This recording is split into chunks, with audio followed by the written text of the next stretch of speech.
Welcome to Rusty Rail's Rail Fanning Adventure.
On September 7th, 2025, we made a trip to the East Broad Top Railroad, or the EBT. The East Broad Top Railroad is the only surviving 3-foot narrow gauge railroad east of the Rocky Mountains. The railroad was built in 1872 and shut down in 1956. When it closed in 1956, the crew simply parked the locomotives back in the roundhouse and walked away, leaving what the Smithsonian has described as one of the most intact 19th century industrial sites in the country. Saved from scrapping by the Kovalchuk family, the EBT was recognized as a National Historic Landmark in 1965. When Nick Kovalchuk first walked into the roundhouse, he swore he heard one of the locomotives talk to him. The smallest locomotive, to be precise, and the smallest locomotive said, "Oh no, I knew this day would come. The scrapper's here. I know I'm gonna be the first since I'm the smallest." Nick looked at all the locomotives and said to them, "Yes, I am the scrapper. But I promise, as long as I live, I'll never take the torch to you. I want to see all of you back on the rails again." In 1960, the East Broad Top Railroad reopened as a tourist line, but alas, it wasn't meant to be, as in 2011 they closed back down. On St. Valentine's Day, 2020, a press conference was held in Rock Hill, announcing that a new nonprofit, the EBT Foundation, had bought the railroad and planned to restart excursions the next year. The sale included approximately 27 miles of line, the yard and Rock Hill furnace, and all associated rolling stock and equipment. The main power of the EBT back in its heyday were 6 282 Mikado-type locomotives, numbered 12, 14, 15, 16, 17, and 18. In early February of 2023, locomotive number 16 was returned to steam, with the ambition to restore all the other locomotives as well. During our visit to the East Broad Top Railroad, we took the optional shop tour. So, we get to go behind the scenes and look at some vintage railroad equipment, along with a section of dual gauge track. So, sit back, relax, and enjoy the tour. Is the fuel source for the iron furnaces from the yard. But they would take coal like this and literally bake it. And that's what was left there for the baking process. And that would be used to melt iron. Does it burn hotter? Yes, afterwards? it burns hotter, yes. And that's iron ore. Okay, and this was the other commodity that the railroad hauled the most of, and that is ganister. And it was used in Mount Union to make fire brick. There were 3 large fire brick plants in Mount Union. All of the steel mills, all of the iron furnaces at that time were lined with fire brick. And of the 5 largest fire brick plants in the world, 3 of them were in Mount Union, because we have a lot of ganister rock right here. If you're driving around in the area and you look up on the hillside, you see an outcropping of stone with no trees. What you're looking at is probably ganister. Okay. You here for the tour? Okay, good enough. 7. Okay, a quick history of the railroad. And believe me, this is going to be quick. This touches only on the highlights. Railroad started in 1850. It was chartered in 1856, but they didn't start construction on the railroad until 1872. They had that minor social hiccup in the middle called the Civil War, and that kind of held up production, construction of the railroad. But in 1872, they started here in Mount Union, and they had track laid to Orbezonia by 1873. By 1874, they were all the way up to Robertsdale. Robertsdale was the goal of the railroad because there was a lot of coal up there, and they were building an iron furnace right here in Rock Hill. And if you ride the trolley, you'll go right past. Let's see. Corner of this building is the only thing that's left of the iron furnace. But that gives you a good view of what it looked like. Opened up in the 1870s, started making iron. They were producing maybe 100 tons of iron per week. Yeah, it was a big modern facility. The railroad actually has gone through 4 phases. The first phase was when they were hauling coal off the mountain to Rock Hill to the iron furnace. That lasted until 1908. The ironworks closed down at that point in time, and the railroad shifted its focus from bringing coal here to Rock Hill to taking coal to Mount Union, where they would transfer it to the Pennsylvania Railroad and could be shipped anywhere in the country. The transfer of that freight was the thing that killed most of the narrow gauge railroads. East Broad Top is narrow gauge, means the rails are only 36 inches apart. Standard gauge is 4 feet 8.5 inches apart. The reason the railroad, the East Broad Top, was able to survive until 1956 was because they had licked the transfer costs of freight. That's what killed most of the narrow gauge railroads. The way they did it was, first of all, the coal was their most important commodity, and their cleaning plant was in Mount Union, right here. If you're mining coal, you have to get it out of the ground, you have to clean it, and then ship it. And what the East Broad Top did was hauled coal to Mount Union and cleaned it there in Mount Union, where the railroad interfaced with the Pennsylvania Railroad, and the yard in Mount Union was a dual gauge track. We have an example of that right outside here. But there were 3 rails, so both narrow gauge and standard gauge equipment could operate in the yard. So they would haul the coal in to clean, and after it was clean, they could dump it into whatever size hopper car it was scheduled to go out on. So that eliminated transfer costs on coal. The transfer costs for the rest of their freight were taken care of in a rather unique fashion. In Mount Union, there was a structure called the timber transfer. It was an overhead gantry system that allowed the railroad to lift an entire carload of logs. There was a logging industry up here on Black Log Mountain. They hauled the logs to Mount Union and pulled it under the timber transfer. The chain would come down, go around the entire load, lift it up in one lift, then slide it to the side and put it down in a standard gauge car.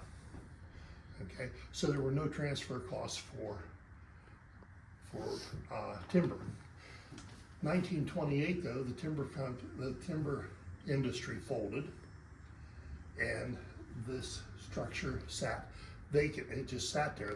Didn't use it until 1932, when somebody came up with the right idea that if you pulled a box car underneath the timber transfer, dropped the chain down, hooked it onto the front coupler, and you could lift the front end of a loaded box car up off the trucks. The only thing that holds the wheels on the freight car is a pin. And when you lift the car up, you separate the two. Roll the trucks out, roll a set of narrow gauge trucks underneath, set it down on top, drift the car forward, do the same thing in the back. And now you can take that standard gauge car on narrow gauge tracks, and you didn't have to move the contents of the car. So that allowed them to haul standard gauge freight on the narrow gauge line, and allowed them to continue until 1956. In 56, the bottom kind of fell out of the coal market. Railroads were going away from steam, going to diesel. Industry was getting away from stationary steam engines and going to natural gas and oil as a heat source. When that happened, the railroad couldn't compete and they shut down. That was the end of the second phase. The third phase, after they shut down, the railroad was sold to a scrap dealer from Indiana, Pennsylvania. His name was Nick Kowalczyk, Kowalczyk Salvage Company. He bought the railroad in 1956, and Nick made his millions scrapping railroads. But for some reason, he did not scrap this railroad. He didn't scrap any of the railroad. He let it sit dormant for about 4 years, and in 1960 opened it up as a tourist line on 4 miles of track. He operated it as a tourist railroad from 1960 until 2011. 2011, they had to shut down because they lost their last steam locomotive. Ridership was falling off. The buildings needed a lot of work as far as repairs are concerned, so did the track, and it was just too expensive for the family to handle, so they shut the railroad down. And then it lay dormant for the next 9 years, at which time on St. Valentine's Day, 2020, it was announced that the railroad had been sold to a nonprofit group that owns it today, the East Broad Top Foundation. Now, this was a group of people who looked at the railroad and decided it was worth saving, and they wanted to get in on that. The board of directors for the foundation are all railroad people who knew what they were getting into. There's a former president of Norfolk Southern, or a CEO of Norfolk Southern on the board. There's a guy that owns about 3 railroads, one in the Midwest and a couple in Europe. He's on the board. That's the type of people that bought the railroad. So they knew what they were getting into, and in 2020, they purchased the railroad, and we started, and what you see here today is a result of that purchase. Most of the repairs that you see in the buildings, all of the track that has been rebuilt, has happened since 2020. There are 2 groups that have been instrumental in this. One is the foundation, of course. They're providing money and the backing. But then there's also another group called the Friends of the East Broad Top, a group of volunteers that support the railroad. Most of the restoration that you see today has been done by the Friends. In 2020, I'm a member of all of the tour guides are members of the Friends. We're all volunteers, and we're here just because we enjoy doing this.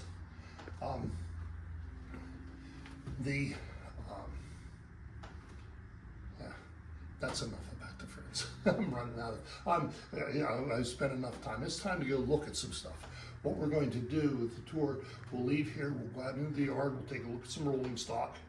From there, we'll go to the roundhouse, and see a couple of the locomotives and the M1.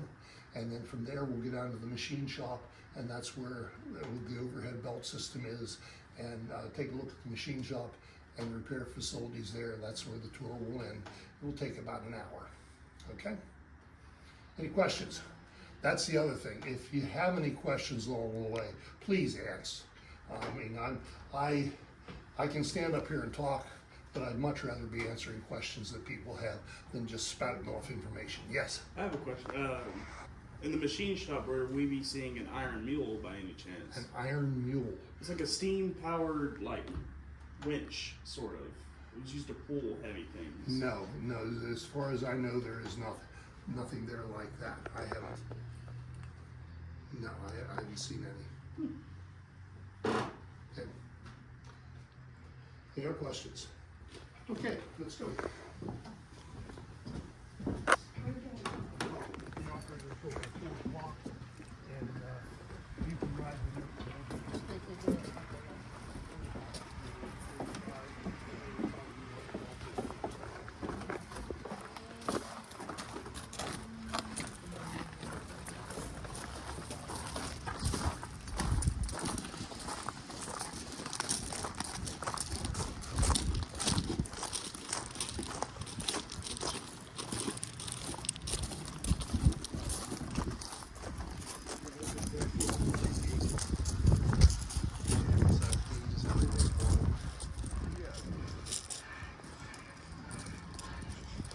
I said that all the tracks are back here dual gauge. That's an example of a dual gauge track. There's 3 rails, and you can operate both kinds of both narrow gauge and standard gauge on the same rails. What we have here is a box car from the Pennsylvania Railroad. It was donated to the railroad here a couple years ago. We're in the process of doing some restoration work on it, and it is sitting on narrow gauge trucks. Okay, so eventually, after we get the restoration completed, then that will be part of our photo tree. So how will they get that transferred over since it doesn't continue? Oh, well, it can go the other way. Go the other way. And there are, this track used to go, there was a switch that brought it together. And so I would not be surprised if the next couple of years that gets put back in. These right here, these 2 tracks from here, that's like the only track in the whole yard that got rebuilt. These 2 tracks, well, actually it goes that way for another 100 yards, but that's the only thing that hasn't been rebuilt. Yeah, definitely there's a lot of changes. The last time I was here was right before it shut down back in 2010, 2011. There's a lot more weeds there. Right there. As you can see, standard gauge, narrow gauge freight cars. The narrow gauge is about 3/4 size. If you put that, when you put that standard gauge box car on narrow gauge trucks, the only real problem you had, of course, was stability. Okay, and they did some adjustments on the trucks to account for that.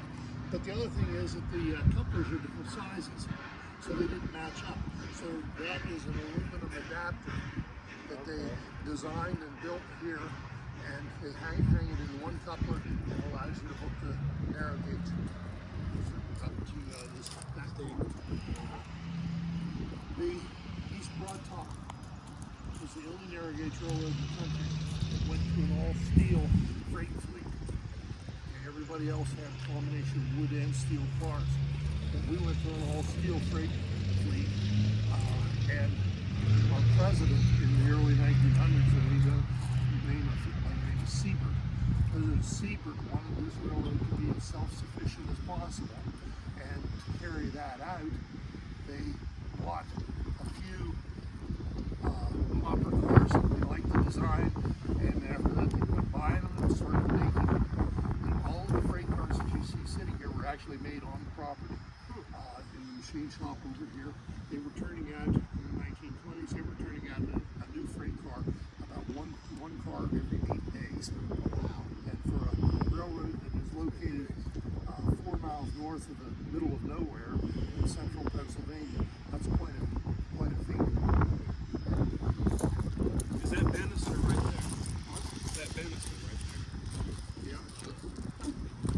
Stop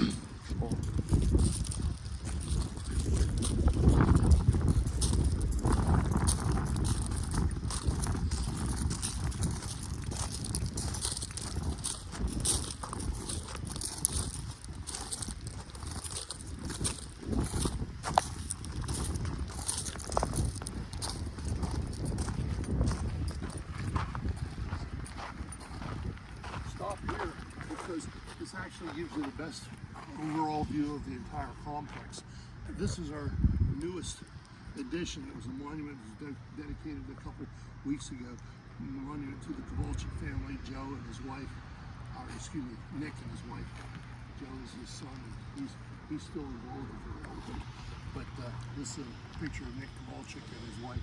They're the ones that bought the railroad originally and then operated it for about 50 years, and they literally saved the railroad. The monument is a drive wheel off locomotive. These one-top locomotives. But that was dedicated about 2 weeks ago. But as you're standing here, you can see most of the structures. The station over here was built in 1906. They replaced a much smaller structure that was there before that. A lot of the houses in Rock Hill were company-owned houses. They were owned by the railroad and for railroad employees to live in. The yellow house over here was actually the superintendent's house. It's now a bed and breakfast. And the station, the superintendent's house, all of the repair facilities, things like that's up on the hills, now the American Legion. That was originally the president's house. There have been a bunch of additions on that that have changed the look on the outside, but that's where the president lived. And all of those structures on electricity and steam heat from the repair shops. Okay, so they start at 7 o'clock in the morning and go till 11 o'clock at night when they shut the when they close the boiler, the shops down, and turn the electricity off and bank the fires until the next morning. But even electricity from 7 to 11 was a lot more than everybody else in there. The steam lines underground, yes. Right. Oh, the roundhouse is an 8-stall roundhouse. It started out as wood and 4 stalls and has been enlarged several times. Eight stalls. The shed roof on the end, which houses our machine shop today, at one point in time was the bus garage. In 1920s, the railroad had a bus line that connected Hagerstown, Maryland with Altoona and State College, Pennsylvania. Okay, and they kept the buses here. The one-story brick building over there is a paint shop. That's the 3rd paint shop that's been on the property. The first 2 were made out of wood and they burned down. So now we have a brick one that was lasted a good while. The stone house that you see over there is the only building on the property that predates the railroad. When the railroad started construction on this property, it was a farm. That's where the farmer lived. We don't know when that building was built, but we have seen tax records for that building dating back to 1790. So we know it was built before that.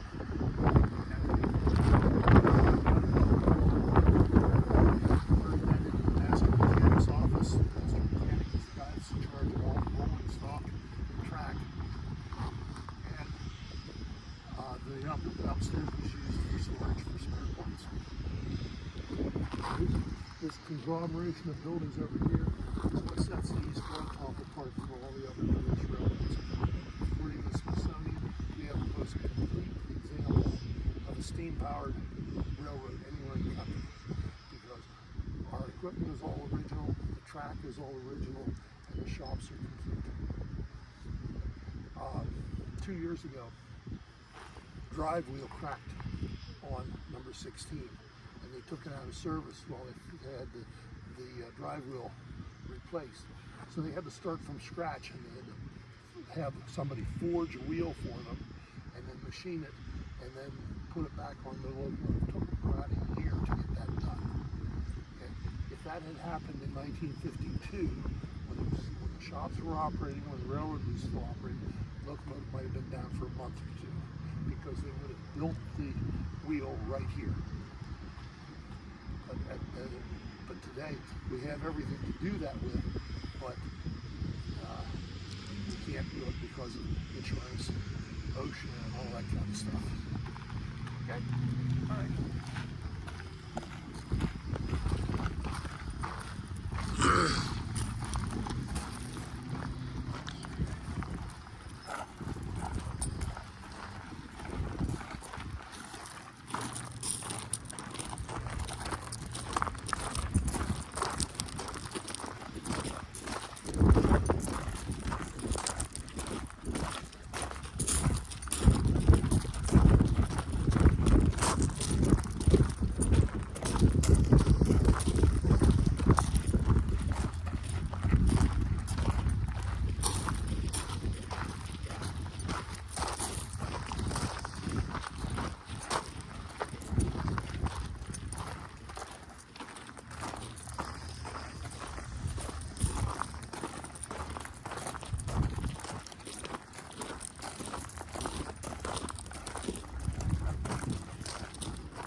You walk to the front of locomotive number 12, which is right here. Go around the front of that locomotive into the area between 12 and number 18. Okay?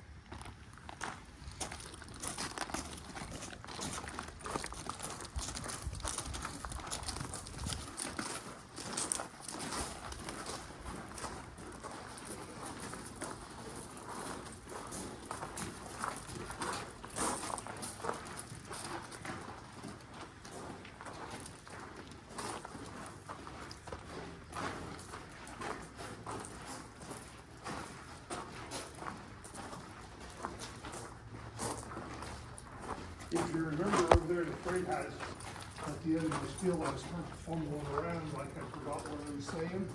That's because I had forgot what I was saying and skipped some information that you need.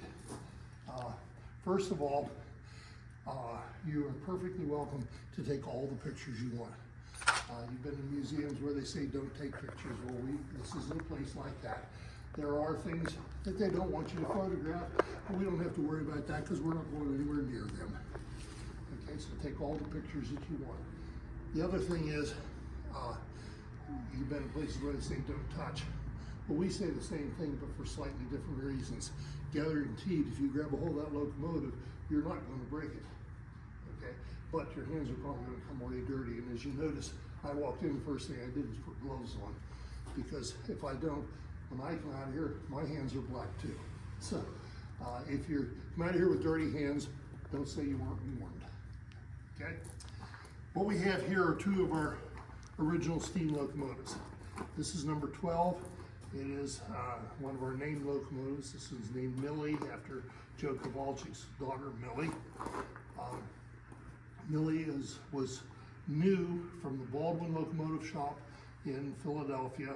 It's a Mikado class locomotive, which refers to as the configuration of the drive wheels. It has a set of pilot wheels up front, it has 8 drive wheels in the middle, and a set of trailing trucks under the firebox in the back. All the Mikados have that wheel configuration.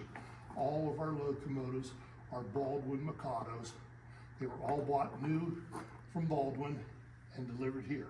This is the only place they've ever operated. Excuse me. Millie is the oldest.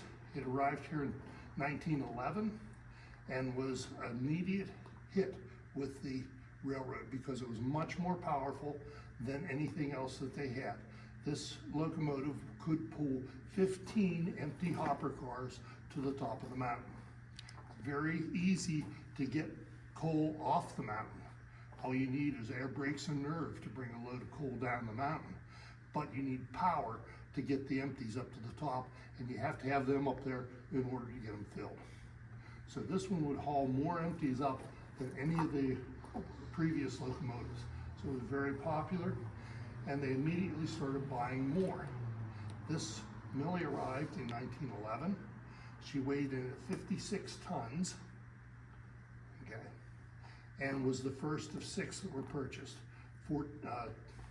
12, 14, 15 are all Saturated steam locomotives, meaning the steam goes through the boiler one time, okay, and they were rated at 15 empties to the mountain, top of the mountain.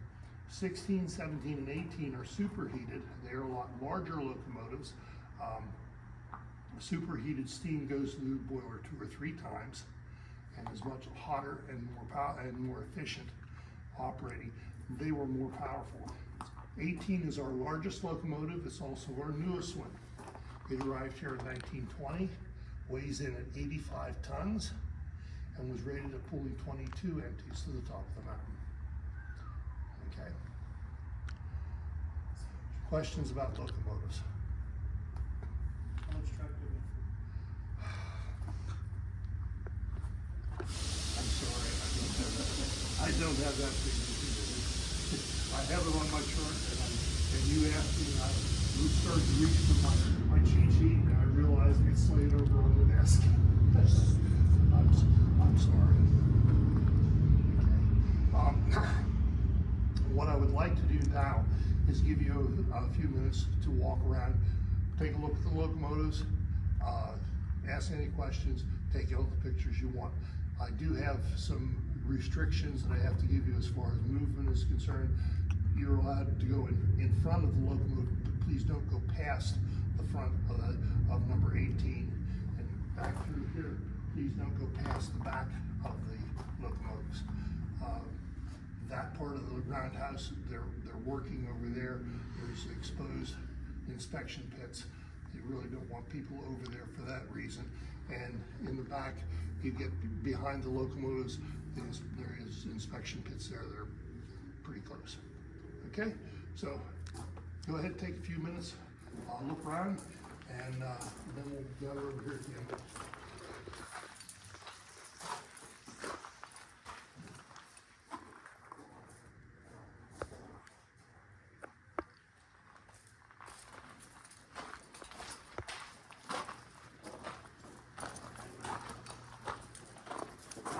Foundation has plans to restore all 6 of our steam locomotives. We'll probably never see all 6 of them operating at the same time, but because by the time they get the last one restored, it'll be time to start over again on 16. So you probably won't ever see 6 of them operating, but the plans are to restore all 6. Number 18 here hasn't operated since 1956. It's the only locomotive that it never hauled course. What's the rough time it takes something this size to, like, from go from cold, like being cold and fired up and ready to move? At least 8 hours. 8 hours. Yeah. And actually, they would, and that would be pushing it. Usually, they would take 24 though. Especially wintertime, it's cold too. Yeah. It's cold.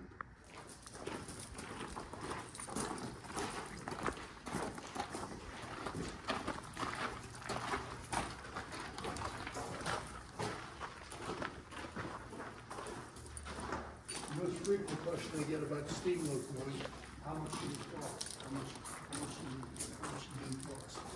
I don't have the figures for all of the locomotives, but I do know the ones for number 16. And you'll see why I know them real quick. Number 16 arrived here on June 16th, 1916, at a cost of, you guessed it, $16,000. Yes.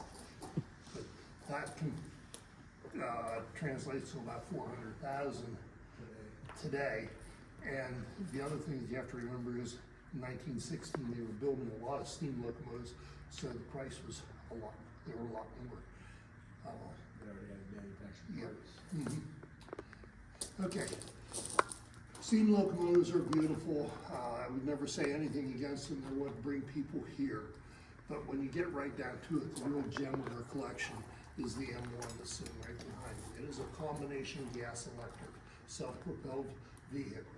It has up front a 6-cylinder, an inline 6-cylinder, aluminum block, 250 horsepower, water-cooled aircraft engine. Okay. It powers a generator in the second compartment, creates electricity, that powers the 4 traction motors. There's a traction motor on each of the 4 axles. That's what moves the car. Largest compartment is here. It's a freight compartment, and in the back there's seating for 12 people.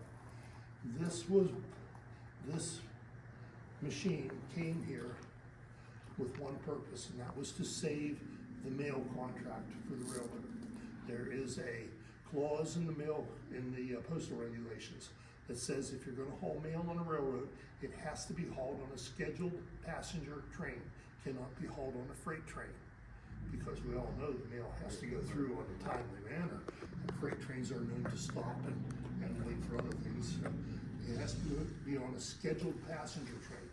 And it was very difficult for the East Broadtop and other short line railroads to maintain passenger service.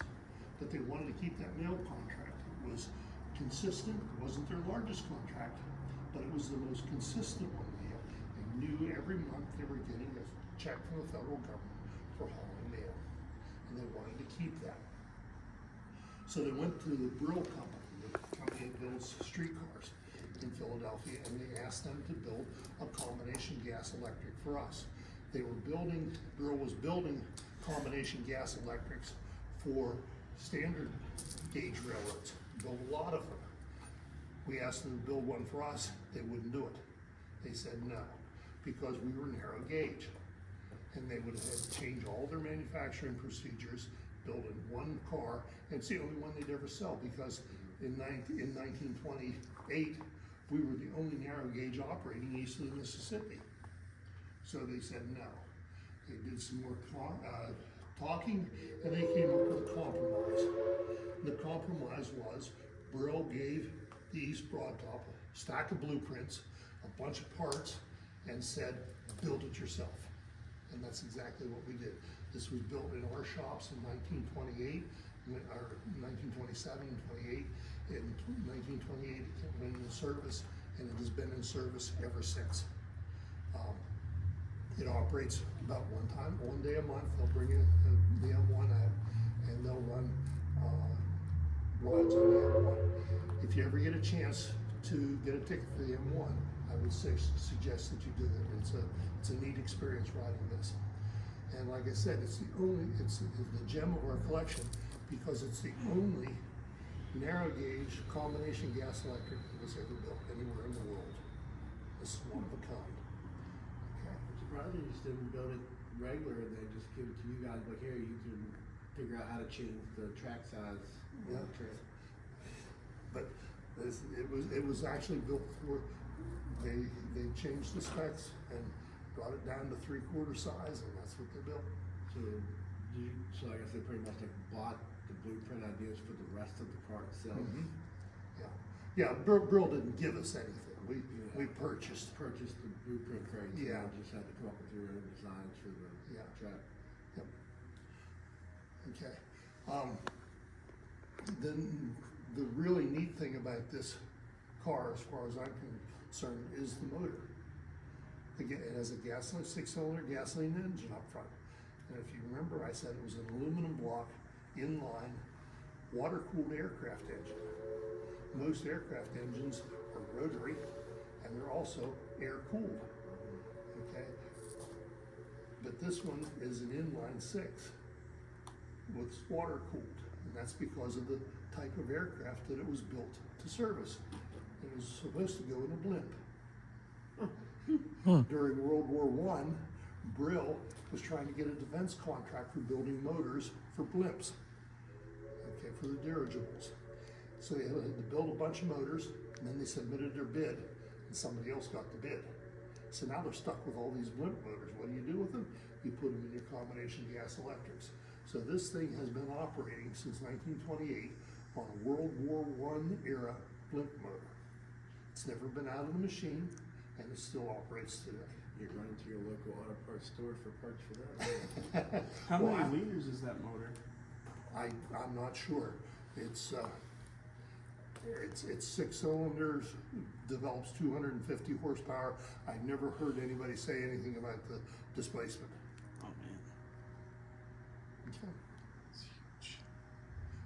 Yeah, the only restoration we've actually done on this thing is 2 years ago we put a new roof on it.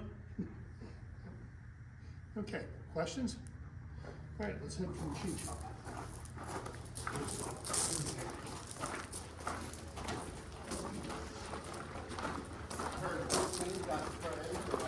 Yes, it does.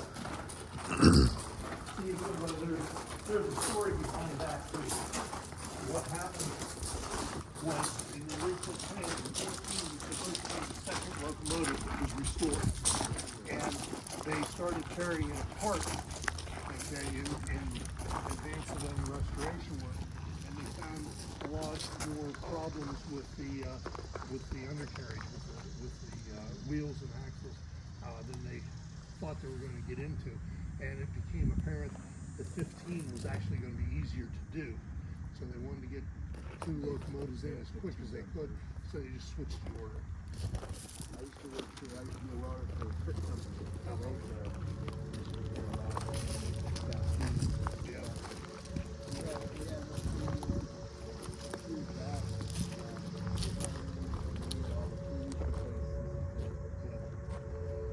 Turntables, the third turntable has been on the property.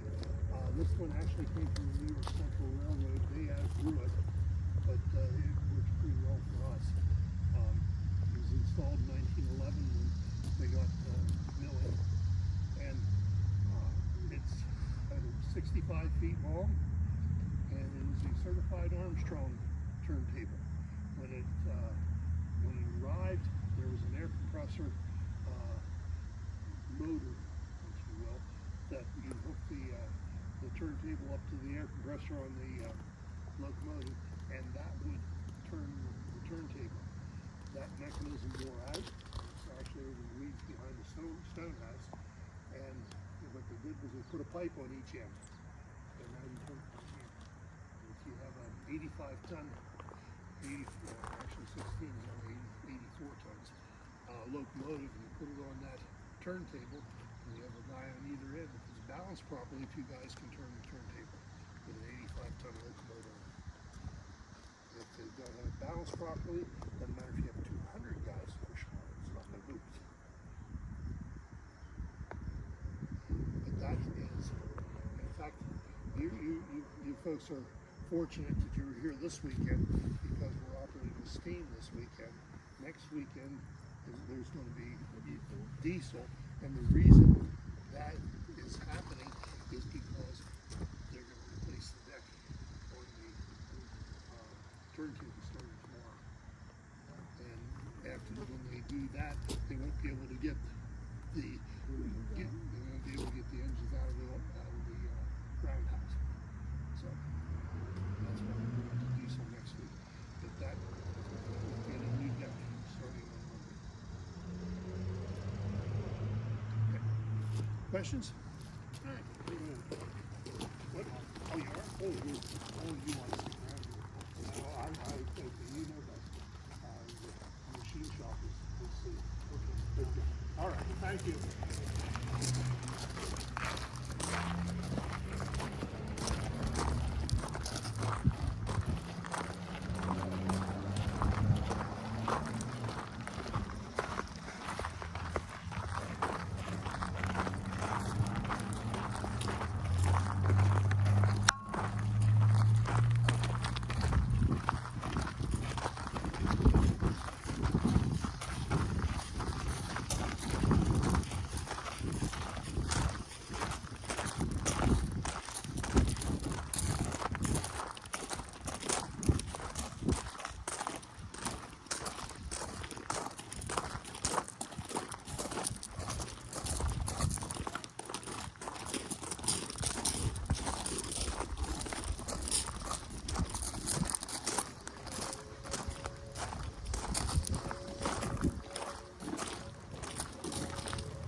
As I said over in the freight office, much of the restoration is done by the Friends of the East Broad Top. And this is a very good example of what we do around here. There were 3-story buildings here that had spare parts in them. This one was in worse shape. That one was second. And the small one was deemed to be in the best shape. So when we undertook the restoration, we did this one first. This building was in such bad shape and it sunk. There's well over 25 tons of spare parts on the shelves inside that building, and it caused the building to sink to the point that we couldn't open this window because ground level was about right there. It was the sill was actually below ground level. So we jacked it up. We had a professional company come in, jack the building up. They poured a foundation and a floor under it, and then we replaced the corners and set it back down, and then we did the rest of the restoration. That part has been completed. We moved on to the next building. That's the current project that they're working on. And the small shed over here will be done as soon as this one's completed. Okay. But that's the kind of work that's the kind of restoration work that the friends are involved in. The square building over here is the sand house. Bottom floor has a furnace. Top floor is where they store the sand. What they use the sand for is they fill a sand dome on the steam locomotives, and then when the engineer needs a little more traction, pulls a lever, drops sand down either in front of or in back of the wheels, and gives him more traction in front of or in back of the wheels, depending on which way he's trying to go. Okay. The water pipe that's right here was just brought into service a couple weeks ago. Up until then, if we wanted to fill the water and the tender for the steam locomotive, we had to use the fire hydrant and the 2-inch hose. It took us about 45 minutes to fill the tender. With the new water pipe in place and the water and the system restored, we can do it in about 3 minutes. A lot more water coming out of there than out of the fire hydrant. Yeah, there's a reservoir up here on the ridge, and that's all gravity flow. Okay. All right.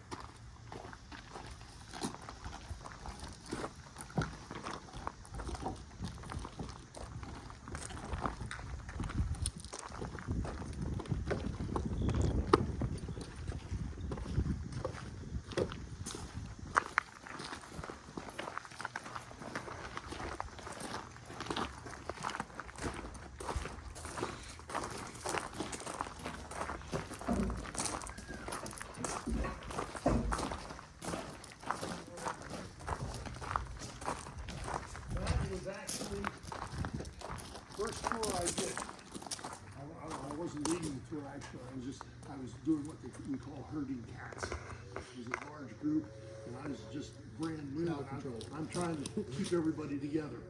And they came by here, and the guide really didn't say a whole lot about that bunch of parts. And a woman that was in the tour kind of tapped me on the shoulder and says, "You guys really ought to clean that up. It really looks bad there." I assured her that I would let the proper people know about that situation. What that is raw material for spare parts. The building there is a forge, and they would take those pieces that they have there. Now the drive wheels you see would have to be broken up a little bit more, but they would put them into the furnace, melt them down, pour them into sand molds to make new parts, which is why when number 16 broke his drive wheel, we could have had it repaired in a couple months here, because we had the capability of making a new wheel. Okay. In fact, whenever that happened, they went into the pattern room and they got the mold for the drive wheels for 16 out. We couldn't use it because something had got in there and chewed on it. So they had to have a new mold made. But we had the original mold, but it wasn't usable. Okay. Now we're going to go into the machine shop. When you go in there, first thing I'm sure you'll notice will be the overhead belt system.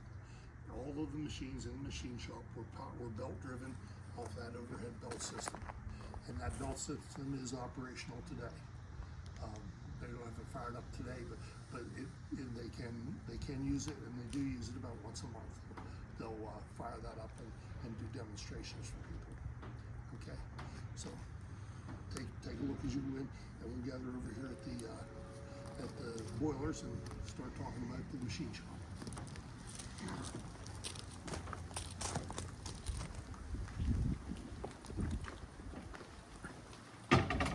Oh, the floor is perfectly safe, but there's a trap door right here, and when you step on it, it rattles. Don't let that throw you. I have elementary kids down here, and it scares them. I tell them we could have elephants tap dance on this trap door. It wouldn't. But this is what sets the East Broad Top apart. This repair facility right here. It is complete. They ran this up until 1960. Railroad closed in 56, but they had custom work they were doing for other companies, so the shops actually ran until about 1960, at which time they just locked the doors and went home. And it sat idle until 2020 when they started doing some real restoration work in here. Power came from these two Babcock and Wilcox boilers that are right here behind me. They provided steam that powered the stationary steam engine right here. The stationary steam engine is one of the oldest pieces in the shop. In fact, there is evidence that this actually predates the Civil War. It's been around for that long. It only has 12 moving parts in the whole motor. Connected to a 7.5-foot flywheel that goes up to the main shaft. Then off the main shaft, there are other shafts that operate throughout the building. In this shop, in the machine shop, there's 3 shafts. There's 2 shafts over in the boiler shop. There's a shaft in the car shop over here. Actually, in the blacksmith shop and in the foundry, there are things that run off the belt system. The belt power goes to the other 2 buildings as well. So is it like a clutch system, or like they can engage which ones they needed, or they all just run all the time no matter what? Well, when you fired I'll tell you what, your timing's great. When you fired up the stationary steam engine, the shafts started turning and all the belts in the place started turning at the same time. But the machines weren't operating because they had idler tools. Right here, this is a press. We're pressing wheels on and off freight axles, okay? And when we've taken the belt off of this one because I use it for demonstration several times a day. But the belt would have come from the overhead belt shaft down to here in this idler pulley. When they turned that on, the belt would start turning and the idler pulley would start turning. The power is going to the machine, but it's in neutral. Okay. So in order to engage the pumps that activate the press, you had to move this lever, which moved the belt over to the drive pulley here. And when this one starts turning, things start happening. Okay, the machine starts operating. Okay, and all of the machines in here operate the same way. They have a belt system and there's an idler pulley connected to that machine. Now, we don't have all of them hooked up. We have belts to hook them all up. We don't have them all hooked up at the present time because of safety concerns. Okay, but they all have the same idea of an idler pulley. Most of them have the idler pulley on the machine. Some of them don't have an idler pulley on the machine, but they do have one up on the shaft. So there is an idler pulley associated with each machine. Okay. Now, as I said, this is the machine shop. Everything in here was designed, over in that area, was designed to change the shape of a piece of steel or iron. Okay, there are drills and planes and things like that over there. Okay, right in through here, these machines were designed for working on wheels, both locomotive and freight wheels. Okay, let's go back this way. These are the machines there. These are the wheels, what they worked on, freight wheels, pressing them on and off the axles. This was an axle lathe for truing up the axles. This was worked on brake cylinders, and wheel boring machine to bore the center of the new wheel out. And the last machine is for work, it's a lathe for turning locomotive wheels. Like the surface, like they would turn the face, like the face of them. Yeah, for the track. The locomotives have a cast iron wheel with a tire, with a tire on it, and the tire was what they would be working with here. Okay. This is the boiler shop over here. The boiler shop works on plate steel. They can handle anything up to half-inch thick. There are shears for cutting it. There are punches for putting holes in it for rivets. There are rollers to bend it. They actually made the smokestacks for the boilers were made over here in the boiler shop. They rolled them in complete circle, matched up the boiler holes, and then hand riveted them together. I'm glad I was not the guy that was working on that ladder. They put a ladder up the inside of the smokestack, and you go up there with a sledgehammer and give back pressure on the rivets as they were pounding them in. And if you were smart, hopefully you had enough cotton in your ear. Yeah, because even if you did, the first thing that you said when you came out of that tunnel, out of that tube at the end of the day was, huh? Because you couldn't hear a thing. This is the locomotive repair shop here. This is where they would have done all the locomotive repairs and rebuilds on locomotives. There's two tracks. The track on the right is the hot track. There's a smoke jack there so you can pull a hot locomotive in and do any repairs that you needed to on that. If you were doing an extensive rebuild or major repairs to that locomotive and you wanted to drop the fire, then you would bring it in on the cold track on the other side. When you compare the repair facilities, locomotive repair facilities to our modern healthcare system, number 14 is sitting in the emergency room, and the extended care unit over here is waiting for a patient. So would they bring a cold one in that side, just push it in? Yes, they do use a switcher Okay. and push it in, yes. Yep. Okay, over here, they have roped off today, I guess there's some work going on over it, is the car shop. That's where they built all the freight cars. Okay. Questions? Okay, then what I want to do is turn you loose like we did in the roundhouse. You're free to walk around, take a look at anything. If you have any questions, please ask. As far as movement restrictions, don't cross the rope. Okay, as you see, it's got the inspection pits. Don't be a dope. Don't cross the rope. Okay, and the other thing is don't leave the building. Okay, yep. But you're welcome to wander any place, take pictures of whatever you want to. And if you have questions, please ask.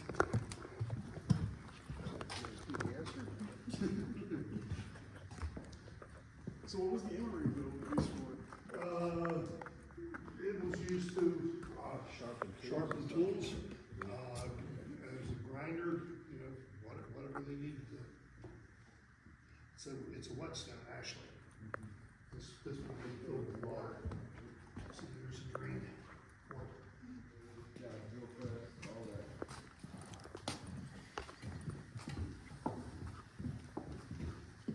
I learned pretty much everything I know from you.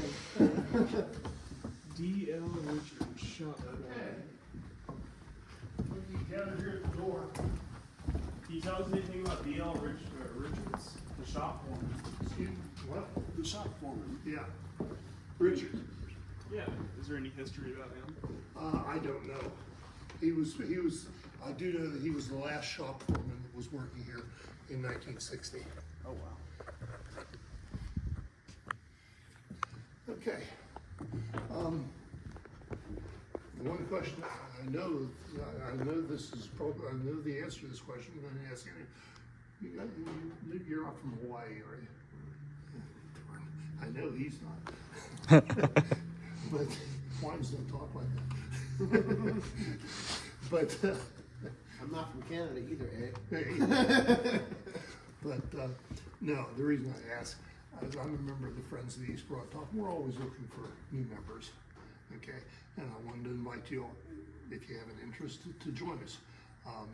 Cost of membership's $35 a year, and what you get for that is a subscription to our magazine, The Timber Transfer, which comes out 4 times a year. I just got my fall issue yesterday, and then every month we get a digital newsletter, and the newsletter keeps you informed as what's going on around here.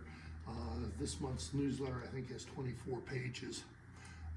Last month's had 19, and then halfway through the month we got another 19-page edition. So, you know, and they didn't, there wasn't one spot in any of those newsletters where they asked you for more money or to do anything. They are simply, you know, keeping you informed as to what's going on. What you do with the friends as far as involvement is totally up to you. Okay. I think the magazines and the newsletter make worth the $35 membership. But, and the reason I asked about Hawaii is because that's the only state that we don't have members in. Now we have members, the other 49, from most of the provinces in Canada, from Mexico. We even have, members that live in Europe. We have a couple members that live in Australia and New Zealand even. Yeah, so, but we haven't been able to find anybody from Hawaii yet. So anyway, but if you'd like to talk about membership, I'd be glad to sit down and talk to you about it. Easiest thing to do, Joe, is just go on the website for the East Broad, Friends of the East Broad Top. All kinds of information there on membership. And if you're not computer literate, which I imagine you four really are, probably a lot more computer literate than I am, you can go out, stop at in the gift shop, and they have membership brochures there to fill out. Okay. Now, as we leave, we're going to go right straight back to the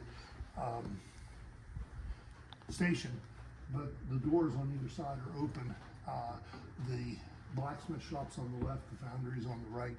Neither one of those buildings are open yet. We're still cleaning them up from the 1960s. And but you're welcome to take a look inside to see what a foundry and a blacksmith shop look like. Okay? Thank you very much for your time and your attention. And Thank you so much. excuse me. Time now because I ate a little dirt or grease in my life. I'm good. I really tasted your oil on your life.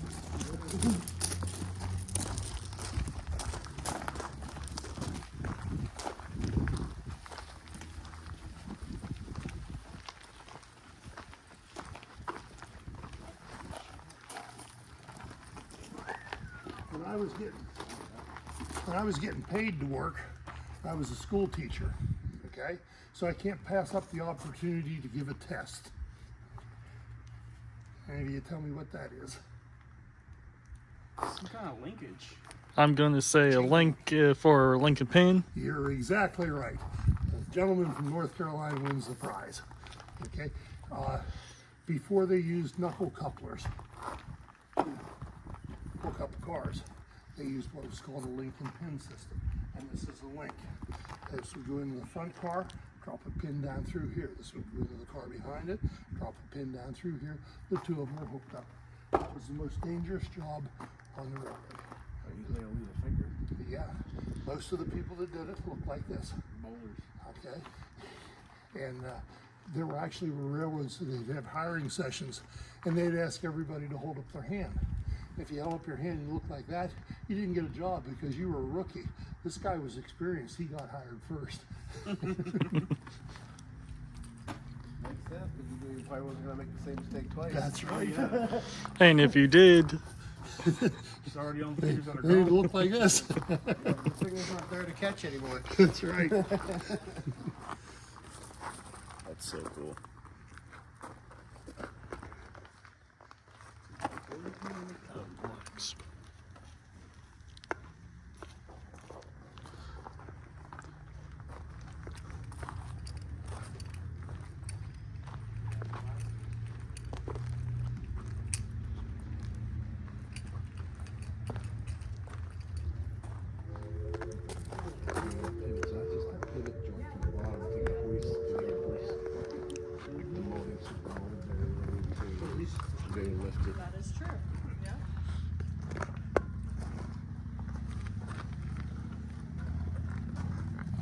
Unless it was 11. I thought it was 11. Was it 11 kickstands up? I thought it was 11. 11, 11:30. I thought it was 11:30. That would be about right.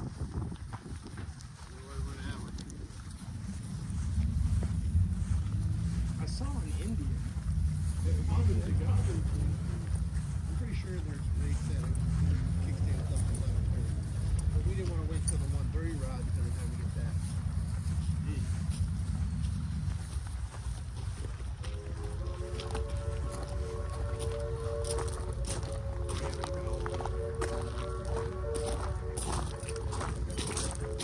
Sir, is it okay if I take a piece of coal for a souvenir? Sure, go ahead.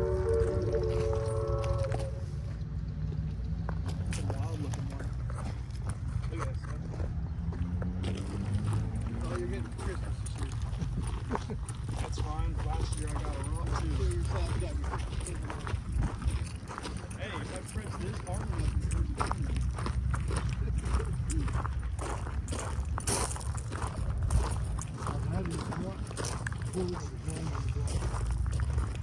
This was manufactured. West Virginia. We get our coal that we use today comes from West Virginia.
Rusty rails, they call to me, chasing trains, wild and free, real fanning adventures, oh, what a sight, Rusty Rails Productions shining bright,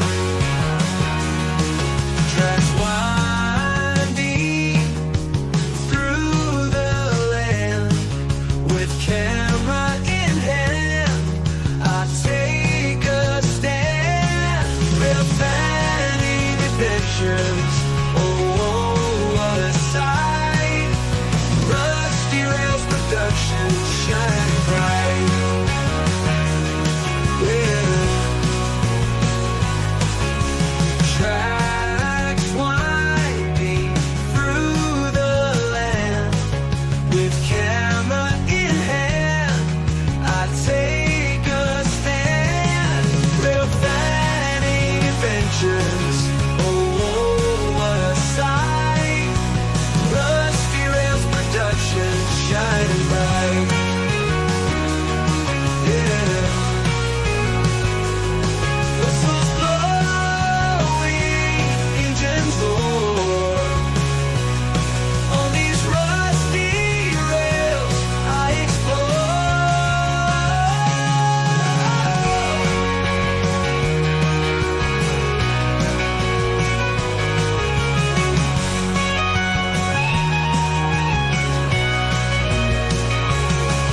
Real fanning adventures.